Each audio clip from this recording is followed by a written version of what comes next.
অলসতা এমন একটা জিনিস যে কোনো কাজেরই স্পিড নষ্ট করে। মাঝে মধ্যে কাজের এতটা স্পিড থাকে যে মনে হয় সব কাজই এখনই শেষ করে ফেলতে পারে। আবার মাঝে মধ্যে এমনটাও লাগে যে এত অলসতা কাজ করে যে কোনো কাজই করতে ইচ্ছে করে না, এবং কি রান্নাটাও করতে ইচ্ছে করে না। শুভ সকাল, সবাই কেমন আছেন? আশা করছি সবাই খুব ভালো আছেন। আমি ইতি চলে আসলাম নতুন আরেকটা মিনি ব্লগ নিয়ে। আজ সকাল থেকে কোনো কাজেরই এনার্জি পাচ্ছিলাম না। তার কারণ হচ্ছে দুদিন আগে যে একাদশীটা গিয়েছিল সেটা হচ্ছে ভূমি একাদশী। ভূমি একাদশীটা সাধারণত নির্জলা উপবাসের মতো, যারা পারে তারা হয়তো নির্জলা করে, আর যারা পারে না তারা হাফ বেলা পর্যন্ত নির্জলা থেকে পরে ফলমূল খায়। আমি সত্যি কথা ওই দিন কিছুই খাইনি সারাদিন, তার জন্য পরের দিন সকাল থেকে শরীরটা খুবই দুর্বল লাগছিল।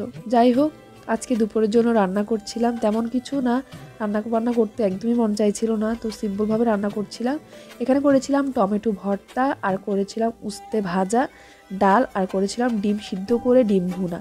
আজকে দুপুর মেনুতে এগুলো। ওর বাবা আজকে বাসায় খাবে না, তাই তেমন কিছু রান্না করিনি, নিজে যা পছন্দ তাই রান্না করেছি।